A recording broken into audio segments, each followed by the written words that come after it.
Bismillahirrahmanirrahim. Assalamualaikum warahmatullahi wabarakatuh. Salam kenal, saya Rasina Padeni Nasution MH, dosen pengampu mata kuliah tindak pidana korupsi pada program studi Hukum Pidana Islam UIN Sumatera Utara Medan, tepatnya di Fakultas Syariah dan Hukum. Nah, hari ini saya akan berdiskusi tentang materi perkuliahan dalam tindak pidana korupsi. Sebenarnya banyak sering pertanyaan, mengapa harus belajar tentang tindak pidana korupsi? Apakah mau melatih orang supaya melakukan korupsi? Atau untuk mengenalkan bagaimana cara supaya bisa korupsi? Menarik memang kalau bahasanya ditarik dengan kondisi seperti itu. Tapi sebenarnya tujuan dari pembelajaran tindak pidana korupsi ini adalah untuk melihat bagaimana hukum pidana merumuskan tindak pidana korupsi dan bagaimana kita mengenal yang disebut dengan tindak pidana korupsi. Nah, mata kuliah ini menjadi penting dalam kurikulum supaya untuk menanamkan nilai-nilai pada diri mahasiswa terkait anti korupsi, sehingga mahasiswa mampu menganalisis tentang peristiwa tindak pidana korupsi, kemudian tentang bagaimana mereka menjadi pemecah masalah atau menemukan solusi dalam tindak pidana korupsi tersebut, mengingat bahwa kasus-kasus korupsi hari ini sudah menyentuh dari segala aspek kehidupan bangsa. Mungkin bagi para kawan-kawan sekalian, teman-teman sekalian, para pemerhati hukum dan para pencari literasi hukum, sering menjadi sebuah dialog panjang ketika kita bicara tindak pidana korupsi. Nah, jadi ada poin-poin yang menjadi penting dalam tindak pidana korupsi ini yang harus dipahami. Yang pertama adalah apa itu korupsi. Nah, korupsi itu awalnya berasal dari kata Latin yang disebut dengan corruptio. Nah, corruptio ini menurut Webster Study Dictionary adalah corruptus, yang disebut juga dengan corruptio corrumpere, yang secara Latinnya itu di bahasa Eropa juga atau Inggris disebut dengan corruption atau corrupt. Kemudian bahasa Perancisnya corruption dan bahasa Belandanya corruptie. Jadi dalam hal ini Indonesia menyadurnya menjadi kata korupsi. Nah, secara harfiah, kata korupsi itu diidentikan dengan kebusukan, keburukan, kebejatan, ketidakjujuran, kemudian mudah disuap, gampang dimanipulasi, tidak bermoral, dan adalah bagian dari penyimpangan atas kesucian yang diagung-agungkan di masyarakat, dan dia merupakan ucapan yang sifatnya menghina atau memfitnah. Jadi ketika kita bicara korupsi secara pengertiannya, ada beberapa ahli itu mengemukakan bahwa korupsi itu diartikan sebagai suatu pemberian, penawaran, dan penerimaan hadiah berupa suap atau the offering and accepting of bribes. Jadi serta kebusukan atau keburukan atau decay. Nah, ini menurut pendapat A.S. Hornby atau menyebutnya gimana ya, A.S. Hornby. Jadi menurut dia ada batasan tentang korupsi yang diberikan oleh beberapa pakar, mulai dari David M. Kalmer, kemudian ada Wirtin. Mereka mengemukakan bahwa korupsi itu dapat dilakukan di berbagai bidang, menyangkut masalah penyuapan, kemudian penyuapan itu berhubungan dengan manipulasi di bidang ekonomi. Nah, dan hampir kebanyakan dan bisa dinyatakan bahwa keseluruhan dari tindak pidana korupsi itu menyangkut pada kepentingan halayak ramai. Nah, oleh karena itu, hampir di seluruh negara di dunia menyatakan kesepakatan bersama bahwa korupsi adalah perbuatan yang buruk, seperti penggelapan uang, penerimaan uang sogok, dan lain sebagainya. Contoh yang paling sederhana adalah negara tetangga kita, Malaysia. Malaysia itu mereka menyebutkan dengan anti rasuah, arti anti menerima suap. Jadi anti akan kerakusan. Nah, jadi Di Malaysia menggunakan istilah riswa yang tentulah berasal dari bahasa Arab, yaitu riswa. Jadi menurut di Malaysia, korupsi itu sebagai sesuatu yang sangat buruk dan itu mengganggu ketertiban bangsa.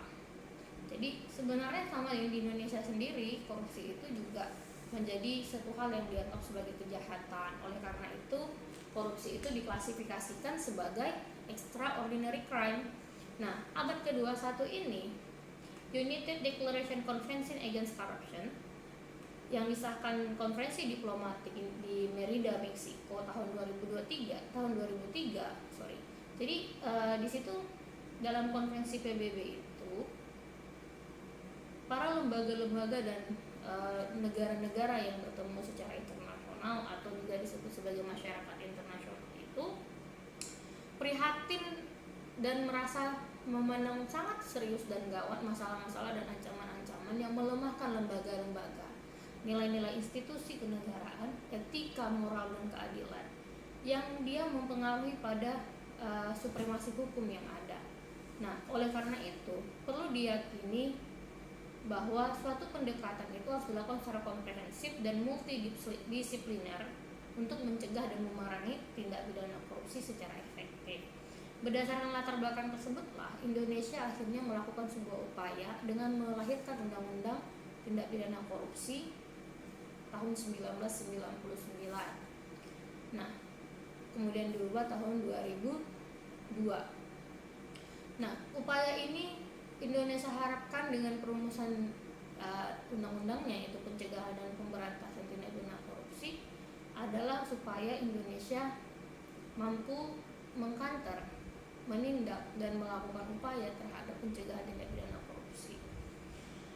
Jadi banyak orang yang kadang menganggap korupsi bukan lagi sebuah hal yang tabu, justru maka korupsi diagungkan. Kenapa? Karena pada supremasi hukumnya, korupsi itu lebih disayang dalam hal pelayanan penindakannya dibandingkan pencuri ayam.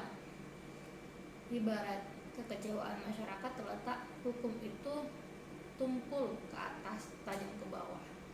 Jadi ketika bicara orang yang korupsi, itu bicara orang kaya yang harus dilayani, bicara pencuri, orang miskin yang harus dibasmi.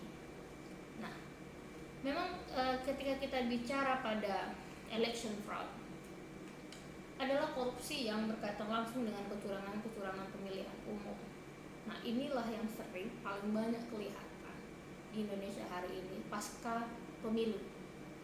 Nah, pasca pemilu ini banyak laporan-laporan terkait korupsi, mulai dari korup campaign practice atau tentang kampanye terhadap fasilitas negara di bidang pemilu, kemudian adanya calon penguasa yang menggunakan kekuasaannya untuk melancarkan tujuannya. Jadi korupsi itu sendiri yang hari ini menjadi wacana yang sangat menarik untuk didiskusikan, paling banyak terjadi di Indonesia itu adalah pungli, gratifikasi, penyalahgunaan jabatan. Nah, kenapa itu yang paling banyak terjadi? Karena pungli itu di Indonesia sendiri menjadi sebuah budaya, yang budaya dianggap satu hal yang bukan masalah. Jadi ucapan terima kasih melalui pemberian, ucapan permohonan melalui pemberian itu menjadi sebuah budaya. Nah, contoh sederhananya, dia membutuhkan administrasi penyelesaian pendaftaran CV-nya. Kemudian karena dia punya kepentingan, dia punya urusan, selayaknya budaya yang berkembang, ketika kita punya urusan dan kepentingan, maka kita berusaha untuk membawa oleh-oleh. Belum lagi dimulai urusannya, sudah dibawanya oleh-olehnya. Nah, artinya dia bawa oleh-oleh itu adalah untuk melancarkan kepentingan dan urusannya. Jadi secara kita mengkaji pada undang-undang tipikor, itu sudah masuk sebagai unsur gratifikasi, apalagi ketika yang diberi adalah orang yang memiliki kewenangan dan jabatan untuk kepentingan pribadinya. Nah, itu gratifikasi. Punglinya di mana? Punglinya kalau misalnya mengurus surat ini dan itu, kalau mau buat perusahaan begini begitu, ada pajak tidak tertulisnya yang harus dibayarkan pada oknum-oknum tertentu sehingga izin-izinnya dapat dimudahkan. Kemudian satu lagi adalah penyalahgunaan jabatan. Jadi karena dia berada di posisi jabatan tertentu membuat dia merasa memiliki hak untuk memonopoli pelayanannya.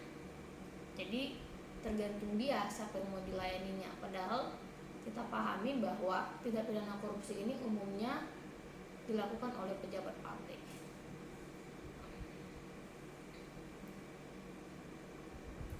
Jadi kalau kita bicara pada pendekatan perspektif, korupsi ini dipandang sebagai perbuatan yang terletak pada perspektif moral dan perspektif ekonomi. Apa itu?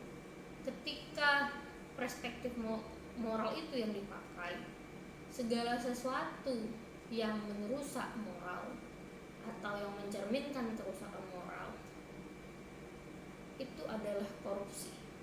Tindakan korupsi, tindakan yang menjauh dari hal yang baik, dari hal yang ideal. Artinya semua orang sepakat secara moral bahwa korupsi itu adalah perilaku buruk.